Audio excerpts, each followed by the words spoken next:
often during this series of podcasts of Why Parliament Works, I've spoken to former senior ministers whose proudest moment has been delivering legislation. George Young mentioned it, as did William Hague, who piloted through the disability rights legislation in 1995. William said this to us. When I think back to 1995, yes, the Disability Discrimination Act, and I always say that's one of my proudest achievements in politics, and definitely my proudest legislative achievement. That was a year of constant negotiation and discussion, of mapping out from to begin with what I would like to have been in a Disability Discrimination Act. It took that year of my life completely to do that. Very worthwhile, and I loved doing it as well. We had a successful outcome as well.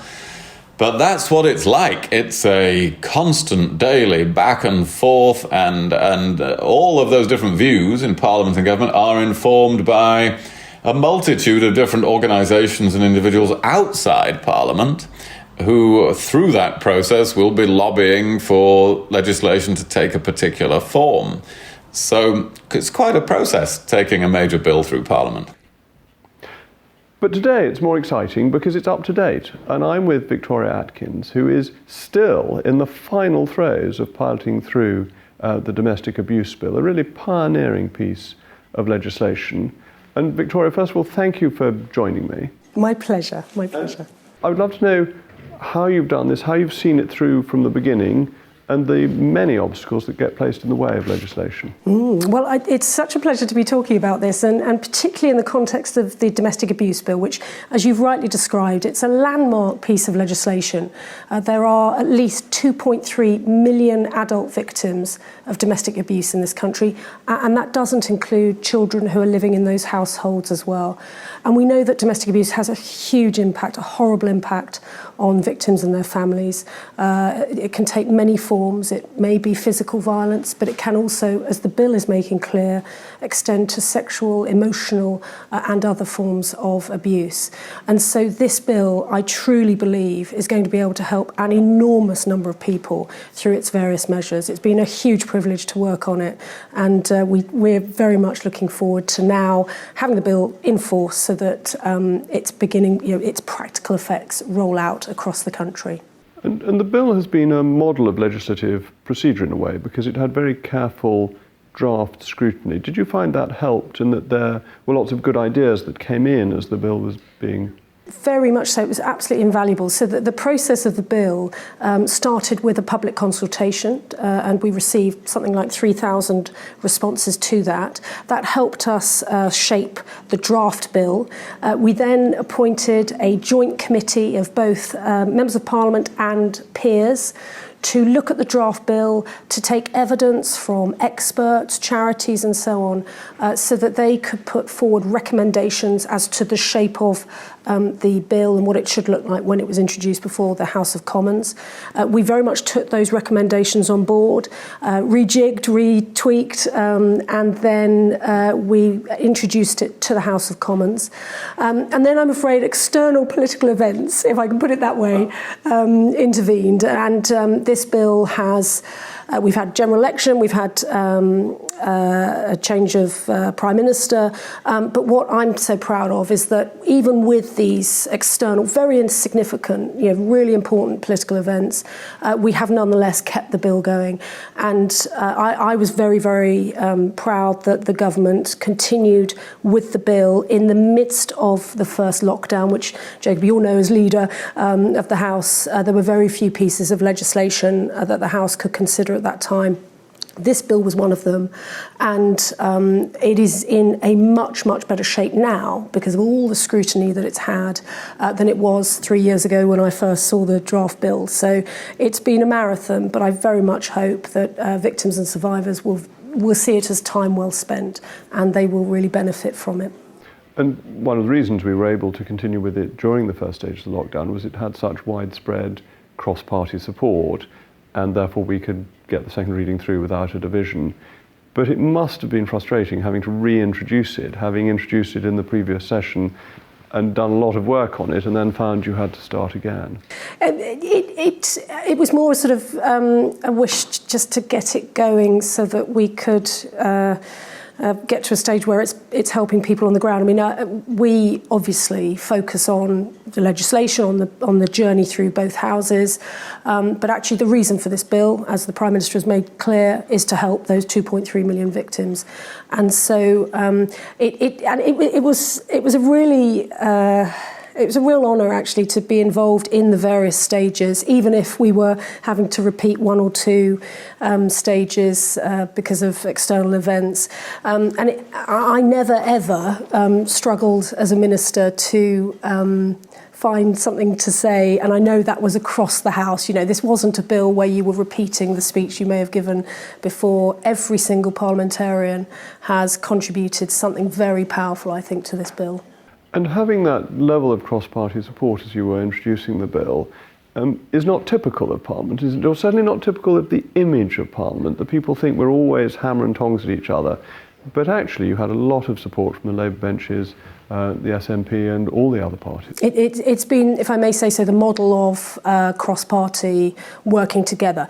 But, you know, that hasn't meant that we don't have disagreements. There have been genuine disagreements as to some of the measures talked about in the House, but we've all been very clear that the motivations of everyone is to make progress on this and to help victims. So it's been a real pleasure actually working with colleagues across the House, and I've been very keen to listen to ideas and suggestions, and even where we can't agree on an amendment, let's say, valid concerns have been raised, let's say, about the treatment of disabled people by carers to whom they are not related, or with whom they're not in a relationship. Those are genuine concerns. We want to try and address those concerns. We may not be able to do it through the bill, but we will find other ways of trying to help. And before it gets to the House of Commons, you obviously have to get the government on board and process of right rounds. Did you have to do a lot of lobbying to get the individual measures in the bill agreed, or was it, as much as anything, trying to get the legal wording right to give effect to what you wanted to achieve? Again, it's been a model of cross-government working, so very often other ministers have been even more impatient than me to get the bill going. And it's been a huge process in terms of cross-government working. I mean, I remember I had one briefing. We have these ministerial briefings before each session of the committee stage, which is where the House scrutinises the bill line by line. And they're really intensive stages in the parliamentary process. And I remember one briefing where I had something like 30 or more officials from across Whitehall in the meeting to help with various points that were going to be raised in Bill Committee that day. And so it really shows just what government can do when we're really committed, really working together, and very clear as to the direction of travel. So I've got measures in the bill that involve, in no particular order, MHCLG housing, for example, really important. We're bringing in a revolutionary duty on local councils to provide specialist services to people who are in safe accommodation. I've got involvement from the Department of Health. We've got DFE involved. I mean, a huge raft of departments that have each got a stake in this bill.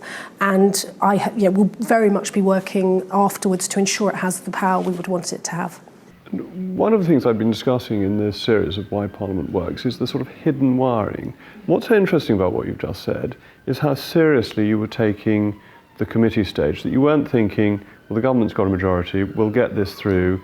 You were thinking, I need 30 people to brief me so that I can answer all the questions that are being raised, and that helps form and shape the bill and pushes the legislation through. And I think that's fascinating to understand that a bit better, and how seriously parliamentarians are listened to by the sponsoring ministry.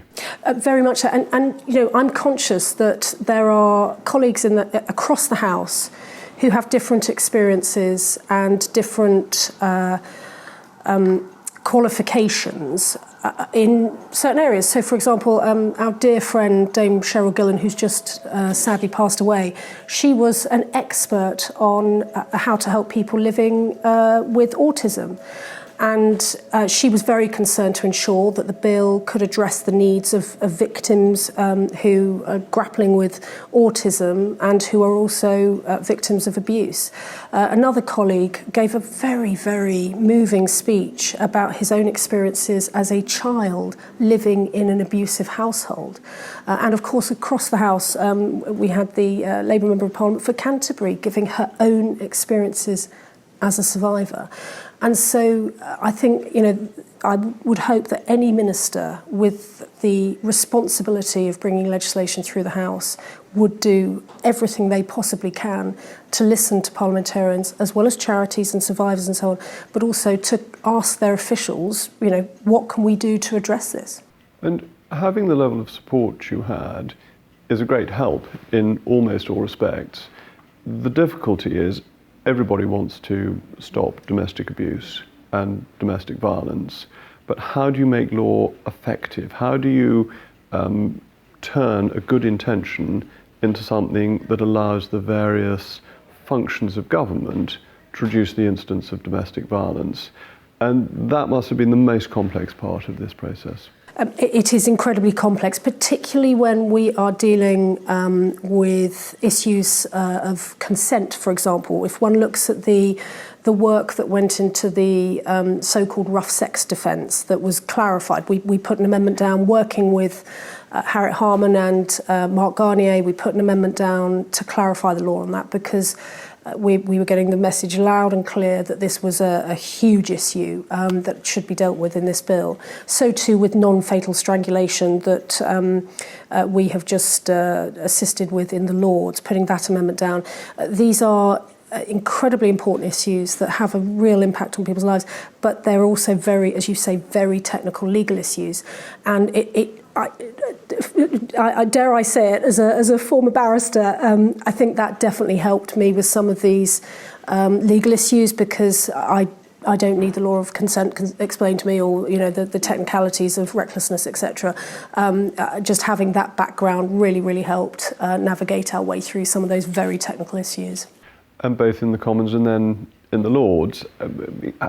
The Lords is always a bit of a mystery to members of the House of Commons, I think, until they engage with it directly, and then you find that all sorts of people with great experience and interest are involved, and lots of lawyers as well to make sure every legal detail is right.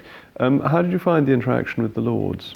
I really enjoyed it. I mean, I had the privilege of serving as PPS to the leader of the Lords before I was appointed minister, and so I had some understanding and knowledge and indeed respect for their lordships. But you're quite right. If you're asked by a law lord what your view is on this particular very technical aspect, you really have to know your stuff. And so I found it a really interesting process. Both the Lords Minister Susan Williams, Baroness Williams, and I have been very, very open and keen to meet peers to talk through their concerns. We've been able, I'm happy to say, through that process to address some of their concerns directly, and then obviously other matters have been raised on the floor of the House, as it should be, and it's for the government to respond and to persuade and to come up with other ideas if we're not able to agree on the way a particular amendment is drafted. And although the Lords is unelected, it seems to me there's a very democratic process that takes place because they come up with their suggestions. It then comes back to the House of Commons, for the House of Commons, with the democratic legitimacy, to decide whether to include these aspects or not. And in this period, the Commons has been receiving, or MPs individually, lots of correspondence from constituents expressing their views on what happens. And as a general point, I wonder if it gives you confidence, as it does to me, in how our democracy works, that there is an involvement of the voters all the way through these processes who follow what is going on with considerable attention. Oh, very much so. And in fact, one of the things that I suspect, not many people talk about, ministers talk about, but it's not just about the work in this building. It's all the work that one does in the department. So the piles of correspondence that any minister will receive on any given subject, of course, they have a particular poignancy if they're written by a survivor about a piece of legislation that you're navigating at that point in time. And so I have found the correspondence that I've received from members' constituents incredibly powerful. And, I read every single letter that is sent to me. I answer personally. And I think that's a really important part, perhaps away from this building, but it's a really important part of our democracy. And then, of course, when it comes to ping pong, this very rather mysterious, even to, I think, members of Parliament process, whereby the Lords send their amendments to us and we send them back or agree with them. That's a whole different level of scrutiny and engagement, because there will be times where the Commons just does not agree with their lordships. I'm happy to say in this bill, we received something like 86 amendments from their lordships, and we worked very considerably with peers on a number of those amendments. So we've been able to accept the overwhelming majority, and we're left with, I think, 12 sets of amendments with which we can't agree, and that will be, that's been sent back to the House of Lords and consideration and so on. And I find this fascinating from the Leader of the House's office point of view, seeing the concession strategy that the government draws up. And it's always looking to come to an agreement, isn't it? That the default position is not, no, this is somebody else's idea, we're not interested.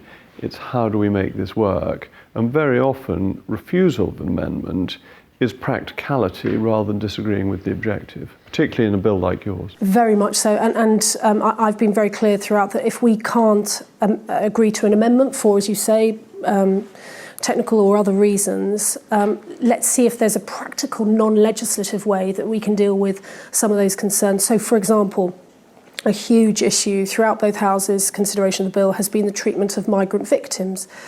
And we haven't been able to agree with the amendments put forward, both at Commons stage and at the Lords stage, but we have instead announced, and indeed we're in the middle of, about to launch a separate scheme specifically for migrant victims to try to help with the issues that colleagues have articulated so eloquently.